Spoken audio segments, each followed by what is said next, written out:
Para pembuat film tidak merekomendasikan Talk to Me kepada mereka yang masih dalam perawatan, ataupun baru saja dinyatakan sembuh secara medis dari gangguan kesehatan mental. Film garapan YouTuber kembar asal Australia, Dani dan Michael Philippou, juga tidak direkomendasikan kepada mereka yang belum bisa melepaskan trauma ataupun bayangan akan adegan mengerikan macam saga Final Destination, serta fobia akan darah.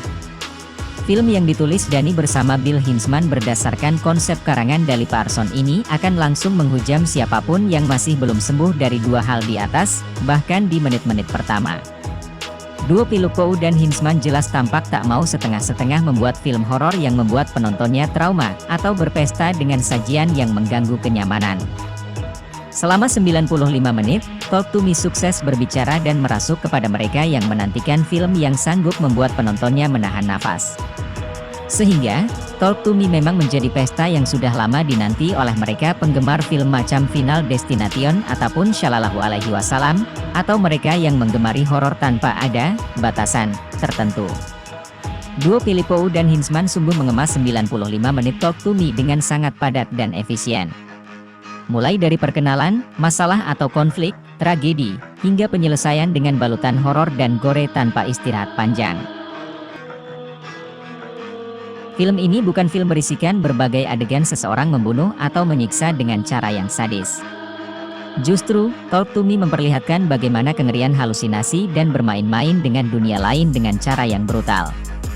Gambar bergerak yang memberikan tekanan psikologis kepada penonton sebenarnya sudah banyak, misalnya saja macam Blonde yang kisahnya berkutat dengan depresi dan cukup menguras psikologi.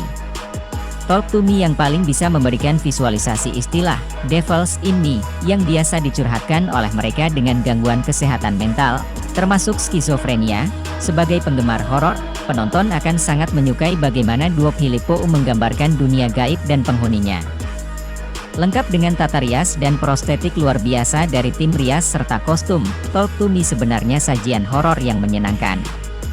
Namun ketika menikmati sajian horor itu, si kembar Philippou seolah mendadak memukul kencang melalui adegan brutal. Bahkan tanpa ada aba-aba atau scoring kode sama sekali. Keusilan mereka berdua membuat Talk to Me terasa sebagai naik roller coaster yang rutenya tertutup kabut. Anda tak akan tahu kapan keretanya naik atau turun menukik dan memutar dengan cepat. Kemasan naskah yang padat dan efisien itu juga sebagai bukti bahwa film sebenarnya tak perlu sampai harus berdurasi menit 3 digit untuk membawa emosi penonton ke dalam cerita. Setiap karakter dalam film ini setidaknya menerima satu umpatan dari penonton karena peran mereka dalam kekacauan luar biasa dalam tragedi Talk to Me. Hubungan rumit serta kelakuan para karakter film ini mampu membuat penonton meluncurkan umpatan kasar tanpa pikir dua kali. Ini pula yang jadi jalan tol penonton hanyut dalam permainan emosi dari Dani Philippou dan Bill Hinzman.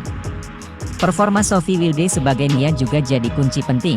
Naskah dari Dani dan Bill bisa mengubek-ubek emosi penonton. Aksi, serigala berbulu domba, tapi juga korban, dari perempuan 26 tahun itu benar-benar patut diperhitungkan. Film ini mengikuti karakter Mia, diperankan oleh Sophie Wilde, seorang remaja yang masih belum pulih dari kematian ibunya 2 tahun lalu. Ketika menghadiri pesta, Mia bertemu dengan Hailey, diperankan oleh Zoe Kravitz, dan Josh, diperankan oleh Chris Aloisio, yang mengenalkannya pada sebuah permainan. Saat Mia melakukan permainan mengerikan tersebut, ia dirasuki roh dan mulai bertingkah aneh.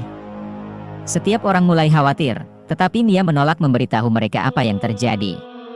Semua mulai tidak terkendali ketika Riley, diperankan oleh Joe Bird, saudara laki-laki teman Mia, Jade, diperankan oleh Alessandra Jensen, kerasukan hantu dari mendiang ibu Mia.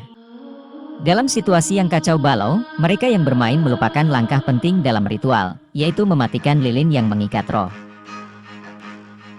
Seolah-olah melawan kekuatan mistis saja tidak cukup, roh jahat dalam diri Mia muncul kembali.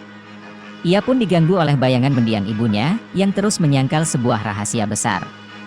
Di dunia menakutkan tempat hal-hal gaib bertemu dengan hal-hal duniawi, Talk to Me merangkai kisah mengerikan tentang kesedihan, kerasukan, dan konsekuensi berbahaya dari campur tangan hal-hal mistis. Tokoh utama kita, Mia, digambarkan sebagai seorang anak muda yang merasa terasingkan setelah kehilangan ibunya. Mia terus menganggap bahwa sang ibu tidak bunuh diri dan menyangkal kenyataan tersebut. 2 tahun berlalu, ia masih saja berada tenggelam dalam kerinduan dan rasa sedih hingga memutuskan untuk melakukan sebuah permainan gila. Mia kemudian mulai ketagihan dengan perasaan yang muncul setelah bermain Talk to Me. Tanpa disadari, ia perlahan kehilangan akal dan percaya dengan semua yang dilihatnya. Semua bertambah kacau ketika adik dari teman Mia meminta untuk ikut dalam permainan.